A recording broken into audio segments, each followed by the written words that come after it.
अस्सलाम students, welcome back.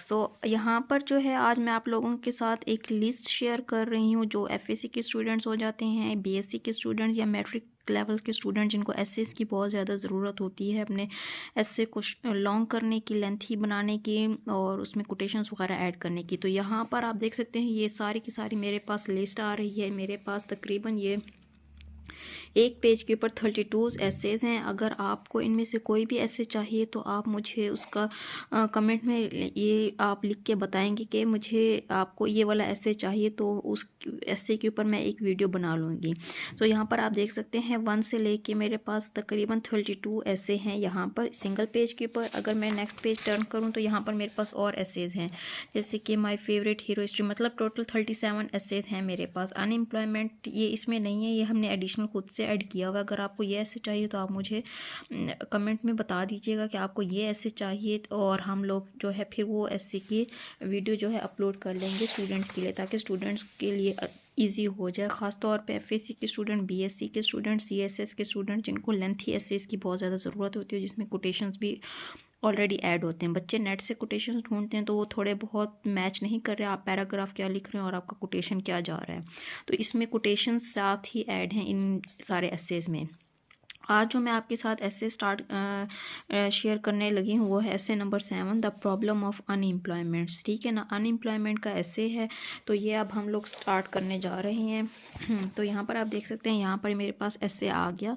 तो जैसे मैंने आपको बताया था कि इसमें कोटेशंस भी ऐड है। आप देख सकते हैं स्टार्ट का पैराग्राफ बिल्कुल ऐसे स्टार्ट होने से उन्होंने पहले कोट दे दिया, फिर उसके सेंटर में दे दिया, फिर काफ़ी सारे कोट्स हैं। ये मैं आपको थोड़ा सा जूम करके हर एक पैराग्राफ दिखाती हूँ, ताकि स्टूडेंट्स जो हैं इसको इजीली रीड भी कर सकें, इसका स्क्रीनशॉट लेके इसको रीड कर सकें, और आपने कहीं पर भी इसको राइट डाउन करना हो तो आप इसको राइट डाउन वगैरह कर लीजिए। ठीक है ना। हमारे पास आज का जो टॉपिक है हमारा है the problem of unemployment. And unemployment exists is worse negations of a life than the death itself। ठीक है ना।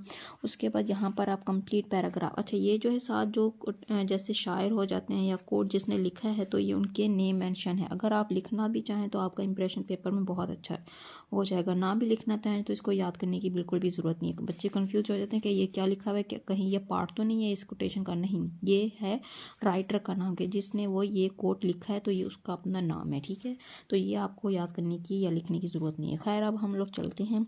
यहाँ पर लिखा हुआ है human life by its very natures inclines to work. Most people work for keeping their body and soul together, but very few work only for pleasure. The absence of a work unemployment virtually transfers individuals into a meaningless existence. On the contrary, employment provides an individual with a chance to participate in society and improve his worth, status and dignity. So the terms employment and unemployment are poles apart from each others regarding their impacts on a society. Unemployment means the lack of unemployment. In the words, it means man's inability to find work or any job according to their qualifications and aptitude in those other. अच्छा, unemployment आजकल इतना ज़्यादा serious problem वाकई में हो चुका है। ऐसे के अलावा अगर हम बात करें तो ये सोसाइटी को जो है ख़त्म करने वाला एक प्रॉब्लम हो चुका है। तो अनएम्प्लॉयमेंट, बेरोज़गारी, जिसकी वजह से बहुत सारे क्राइसिस हो जाते हैं, बहुत सारे क्राइम्स हो जाते हैं, तो लोग जो है गलत रास्तों पर चले जाते हैं। उसका सारा का सारा जो दारोमदार है वो है इस अनएम्प्लॉयमेंट, बेरोज़गारी के ऊपर। अगर इंसान बेरोज़गार रहेगा तो उसके दिमाग में तरह तरह के ख्यालात आएंगे, गलत ख्यालात आएंगे, किस तरह से वो अपनी इस बेरोज़गारी को ख़त्म करे। वो चोरी करेगा, वो डकैती करेगा, वो लोगों को मारना शुरू करेगा, किडनैपिंग करेगा, एक्सेट्रा एक्सेट्रा। तो इसका जो बेसिक प्रॉब्लम है इसको ख़त्म करना है। इसी ऐसे में हमने यही बात डिस्कस की है। If any would not work neither he should eat. ठीक है, ये फर्स्ट पैराग्राफ आ गया। उसके बाद आप देख सकते हैं यहाँ पर हमारे पास एक और पैराग्राफ आ गया। Unemployment is obviously the root of many evils and crimes. ये जड़ है। अगर एक बुराई माशरे में फैलती है उसकी एक जड़ होती है। तो अनएम्प्लॉयमेंट, बेरोज़गारी वो जड़ है जिसकी वजह से हमारे माशरे में बहुत सारे क्राइसिस और बुराइयां फैलती हैं।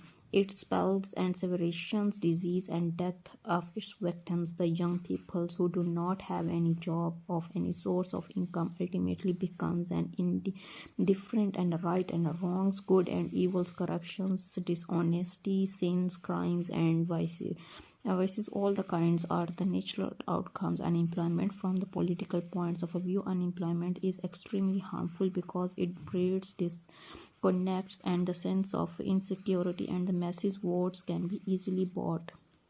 इस तरह से आप ये जो है, मैं जूम कर लेती हूँ इस पैराग्राफ को, स्टूडेंट्स हैं जो, ताकि इजीली इसका स्क्रीनशॉट लेके इसको राइट डाउन कर सकें। यहाँ पर हमारे पास नेक्स्ट पैराग्राफ आ गया है, ठीक है। So too long a sacrifice can make a stones of the one heart, ठीक है ना, ये विलियम रिटल्स का है कोट, ठीक है। इस तरह से आप पैराग्राफ इसको लिख के इसका स्क्रीनशॉट ले सकते हैं। नेक्स्ट हमारे पास ये लास्ट वन, आप इसके कॉजेज यहाँ पर काफ़ी सारे डिस्कस किए गए हैं, ईवल्स एज फॉलोज, तो ये कॉजेज आप देख सकते हैं, इसको पॉइंट्स में लिख लें, पैराग्राफ में लिख लें। It's completely depends on you, आपके ऊपर डिपेंड करता है कि आप अपने एसे को किस तरह लिखना चाहते हैं। और जो हमारे पास ये कोट्स वगैरह हैं, अगर आप इनको मार्कर से बोल्ड में लिखेंगे तो ये आपका जो है इंप्रेशन पेपर के ऊपर बहुत अच्छा पड़ेगा। अच्छा, नेक्स्ट हम देख सकते हैं, ये देखें, ये काफ़ी लेंथी और बड़ा ही बेस्ट एसे है for BSc level students, for CSS students, FSc level students, ठीक है। यहाँ पर हमारे पास आप इसकी कॉजेज आ गए हैं, जिसमें हमारे पास ये थर्ड आ गया, फिर यहाँ पर एक कोट यहाँ पे उन्होंने मेंशन कर दिया, फिर हमारे पास कॉजेज में फोर्थ पॉइंट आ रहा है हमारे पास, ठीक है। और साथ में हमारे पास जो है यहाँ पर 6 पॉइंट आ रहा है, देख सकते हैं आप, ठीक है। Lack of a particle stabilities and the proper political infrastructures. अच्छा, और उसके बाद आपके पास ये लास्ट में जो है, apart from these causes mentioned above there are some occasional causes of unemployment including the bad harvest, floods and earthquakes. जब भी किसी मुल्क में आग लग जाए, फ्लड आ जाए, अर्थक्वेक आ जाए, सारा का सारा जब उसका निज़ाम दरम बरम हो जाता है, तो जो बेरोज़गार लोग हैं वो मज़ीद उनके घर गिर जाते हैं, तो फिर उनका कोई काम नहीं रहता, लाइक वो फिर मज़ीद उनकी जो है हालात ख़राब होते जा रहे हैं। ये आपके पास 6 पॉइंट आ गया, ठीक है। यहाँ पर ये आपका 6 पॉइंट स्टिल कंटिन्यू जा रहा है, ठीक है। ये भी यहाँ पर injustice anywhere is a threat towards in the justice, ठीक है। यहाँ पर आप ये कोट ऐड कर सकते हैं। फोर्थली आपको बता रहे हैं, we will have to take a political splits, ठीक है। इस तरह से ये मैं पैराग्राफ को थोड़ा सा जूम कर लेती हूँ ताकि स्टूडेंट्स जो हैं वो इजीली जो हैं इनके स्क्रीनशॉट्स ले सकें, और उसके बाद जो है अपने इसको कहीं पर भी उन्होंने राइट डाउन करना हो। Overall the explosions of the populations, ठीक है ना। पॉपुलेशन बढ़ती है, जाहिर सी बात है, जब बंदे का कोई काम नहीं होता तो वो बस आबादी बढ़ाने में उसका ज़्यादातर जोर लग जाता है। सो यहाँ पर हमारे पास जो है हमारा ये briefly the man of conclusion and the seas and the mark, ठीक है, with the unemployments, dangers of unemployments. उसके बाद है sufferings is a permanents, obscures and the darks and the shares of naturals of infinity, ठीक है। सो यहाँ पर हमारे पास जो है ये कंप्लीट हो गया हमारा एसे। ये काफ़ी लेंथी है, मेरे ख्याल में 500 मोर देन वर्ड्स का ये एसे। अच्छा, ये आप बच्चे पूछते होंगे कि ये क्या लिखा हुआ है, यहाँ पर अगर आप देख सकते हैं, देखिए 45 लिखा हुआ है इसके ऊपर। तो 45 में जो अगर बच्चों को पता ना चल रहा हो कि यहाँ पर ये लिखा हुआ है एज द ड्रैगन्स या फिर पावरलेस कॉम्बैट, कॉम्बैट का मतलब क्या होता है, ये देखो मुकाबला करना। तो इस तरह से ये जो है इनके मीनिंग्स लिखे हुए कि इस वर्ड का ये मीनिंग है, ठीक है ना, और इसमें ऐसा कुछ नहीं है।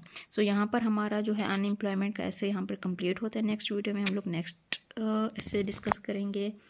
बाकी आप लोग इसको लिखिए, याद कीजिए और अपने अच्छे मार्क्स लीजिए। थैंक यू, बाय बाय, अल्लाह हाफिज़।